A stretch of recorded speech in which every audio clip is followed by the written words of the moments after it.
From our Toronto studios, this is the Muslim News on Muslim Network TV. Assalamu alaikum, I'm Zahra Syed. Our top story for today. A coalition of prominent Muslim American imams and scholars has issued a letter urging Muslim voters to reject Democratic presidential candidate Vice President Kamala Harris in the upcoming election. The group criticizes the Biden-Harris administration's unwavering support for Israel amid ongoing assaults against Palestinians. Various rights organizations are calling Israel's attacks genocide against Palestinians. Polls indicate a significant shift within the Muslim American community away from the Democratic Party due to this stance. The letter, which was released Monday, emphasizes the need for Muslims to vote for third-party candidates, such as Jill Stein of the Green Party, rather than abstaining from voting.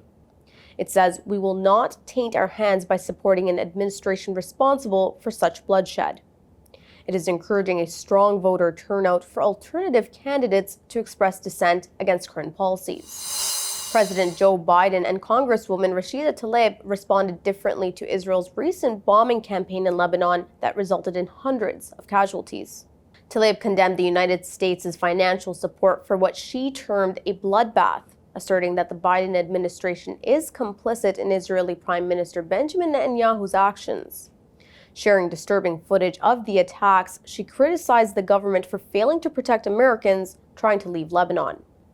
Meanwhile, Biden described the killing of Hezbollah leader Hassan Nasrallah as justice for past attacks on Americans, emphasizing the U.S.'s support for Israel's right to defend itself. Critics, including Middle East experts, have denounced Biden's remarks, pointing out the devastating impact on civilians and questioning the justification for the violence. As the conflict escalates, calls for diplomatic solutions continue amid growing international concern. Israeli lobbyist group American Israel Public Affairs Committee, or AIPAC, thanked Biden for standing with our democratic ally, Israel. But Middle East expert Asal Rad assailed Biden for supporting massive bombs in a densely populated area that leveled 6 apartment buildings in Lebanon. Lebanon's health ministry has reported a staggering increase in casualties as Israeli airstrikes continue, killing 136 people in the past 24 hours. Amongst the deceased are 5 children killed in an attack in Sidon, local media reported on Monday. The violence has escalated since September 23rd, with more than 900 casualties and over 2,700 injuries linked to Israeli bombardments targeting Hezbollah sites. In a significant development, Hezbollah's deputy chief Naim Qasim addressed the nation, asserting the group's readiness to confront any ground invasion from Israel. Israel's relentless war on Gaza has killed at least 40 Palestinians in the past 2 days. Medical sources report airstrikes on Monday killed at least 12 Palestinians, following a devastating toll of 28 on Sunday. Amongst the casualties was a family with 2 children killed when their home in Deir al-Balah was struck. Additional drone attacks near Khan Yunis killed 3 people, while Israeli shelling in Rafah's designated safe zone resulted in further fatalities. Palestinian journalist Wafa al-Odaini was also killed in an airstrike on her family home in Deir al-Balah, raising the count of journalists killed in Israel's war to 174 since last October. Overall, Israeli assaults have killed at least 41,615 Palestinians, with more than 96,000 injured since the onset of the war. The British medical journal The Lancet last July reported that deaths in Gaza could surpass 186,000 due to Israel's war, which began last October. The ongoing violence has led to accusations of genocide against Israel at the International Court of Justice, highlighting the urgent need for international intervention and accountability. The short film It's Bisan from Gaza won an Emmy, despite opposition from a pro-Israel advocacy group urging the withdrawal of its nomination. The film, directed by journalist and activist Auda, captures her family's harrowing experiences during Israel's ongoing war on Palestine.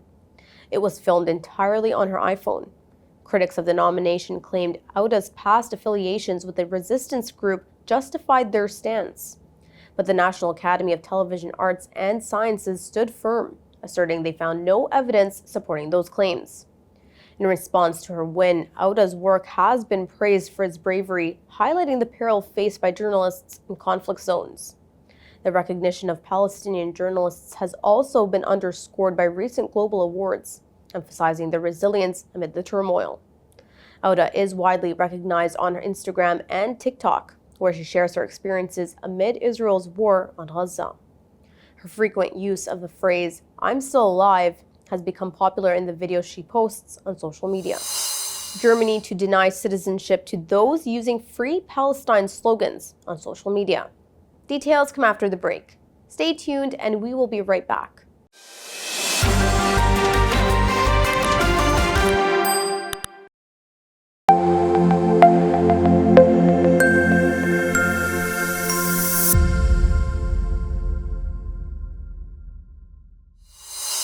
Welcome back. Germany says it will deny citizenship to anyone who shares, likes, or comments on social media on the slogan, "From the river to the sea." The phrase is associated with support for Palestine. North German radio and television made the announcement. The German Interior Ministry's new regulations specify using the slogan will disqualify people from becoming German citizens. The slogan's roots date back to the 1960s, demanding the complete liberation of Palestine from the Jordan River to the Mediterranean. Credit rating agency Moody's has downgraded Israel's rating for the second time this year, slashing it by 2 notches from A2 to Baa1. The decision reflects escalating hostilities with Hezbollah and concerns over Israel's lack of a clear exit strategy from the war. Moody's warns both domestic political instability and rising geopolitical tensions could severely impact the nation's creditworthiness in the near and long-term future. As a result, the Israeli government faces higher borrowing costs just as it requires substantial funds to support its ongoing war efforts. This downgrade adds to investor apprehension, making it increasingly difficult for Israel to attract investment. A recent Harris poll reveals that Kamala Harris's economic policies are significantly more popular than those of Donald Trump. In a blind test of 12 proposals, 4 of the top 5 favored ideas were from Harris's campaign, showcasing strong Democratic optimism for her presidential candidacy. The poll, conducted exclusively for the British daily The Guardian, highlights a prevailing pessimism about the United States economy across both political parties. Among the proposals, a federal ban on price gouging for food and groceries emerged as the most popular, garnering support from nearly 44% of respondents. Former Maryland Governor Larry Hogan and Republican Senate candidate condemned Donald Trump's recent derogatory comments about Vice President Kamala Harris's mental abilities as outrageous and unacceptable. In a CBS News interview, Hogan expressed his disapproval, saying the Republican presidential candidate's remarks not only are disrespectful to Harris, but also to the people with mental disabilities. Hogan, who positions himself as a moderate in a predominantly Democratic state, emphasized Trump's divisive rhetoric has been detrimental to politics. He called for a change in the toxic political environment, noting such attacks contribute to public frustration with Washington.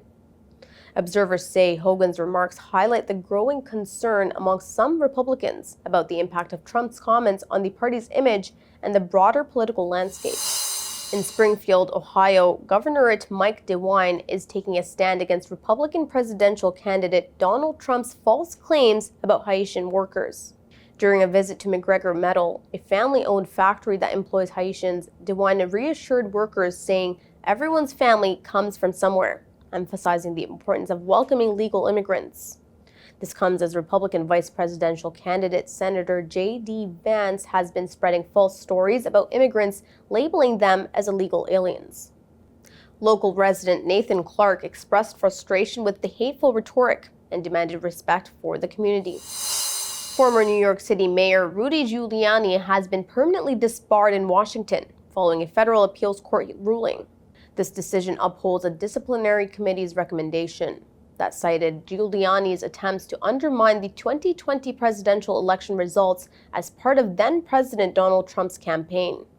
The Court of Appeals found that Giuliani, who already lost his law license in New York, failed to justify why he shouldn't face reciprocal punishment.